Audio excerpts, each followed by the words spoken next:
Ladies and gentlemen, crypto. Love it, hate it, you've heard of it.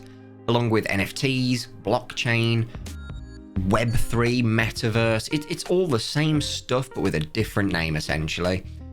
Except not really. And recently, in recent days and weeks, I've kind of had enough of it. There's been a few events where I feel vindicated and validated in a lot of the opinions I've had on this and a lot of the coverage that I have done on this whole sphere. Now, to put it simply, Web3 is just falling off a cliff, uncontrollably. It's that burning car rolling down the hill that you just can't stop watching. And regardless of why you can't stop watching, there are problems here. A lot of people would quite simply say, oh, just let it burn out, let it burn to the ground, and just keep away from it. You know, it'll happen in due time. But the problem here is that's not exactly what's happening. Web3 is destroying the Web2 gaming industry and quite a few other industries, but not in the way that the crypto bros would have you believe. They'd have you believe that Web3 is just so fantastic that why do we even need Web2 games? Web3 games are fantastic. Web2 games don't need to exist. And this is the first point I want to touch on here, and it's quite a severe point. And it's a point that even I have had to deal with in the past, and I haven't really spoken about.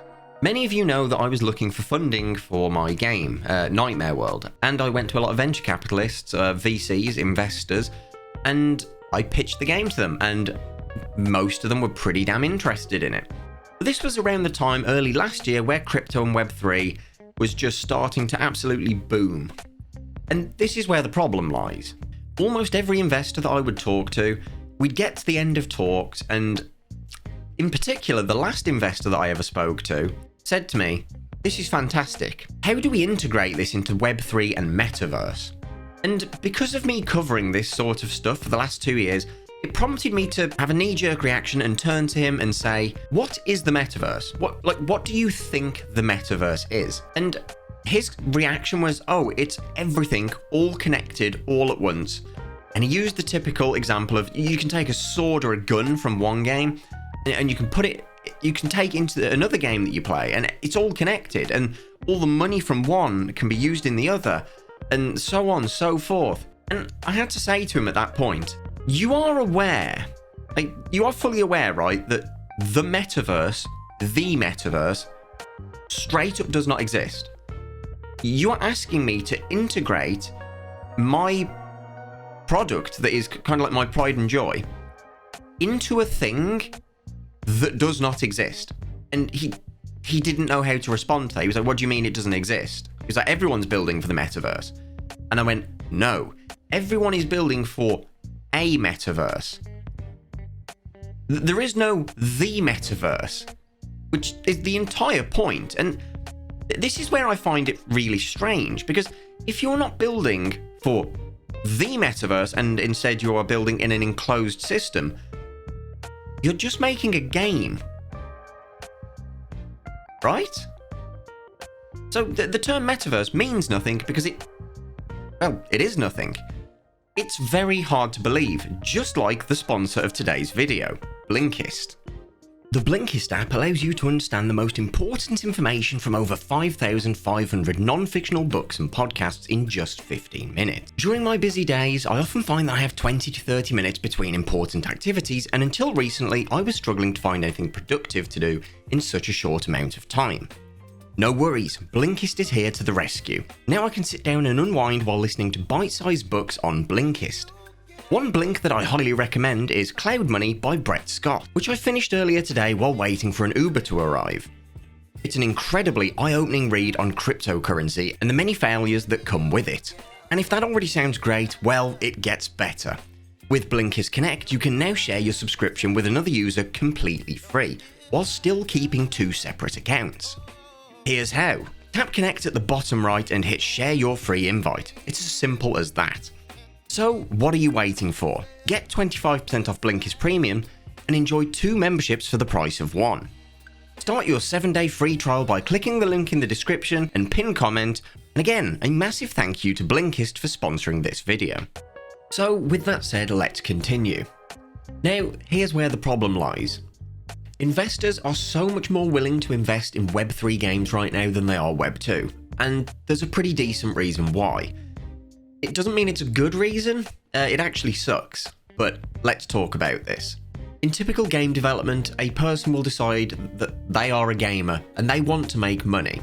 So they will make a video game and they will make it really good so that the public buys it and they make lots of money.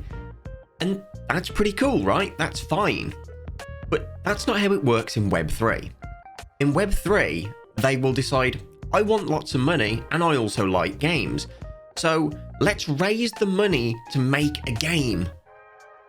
And you can see the backward logic here, because if they've got the end result before the end, why would they do any of the steps in between that have now been moved to the end, which is make the game?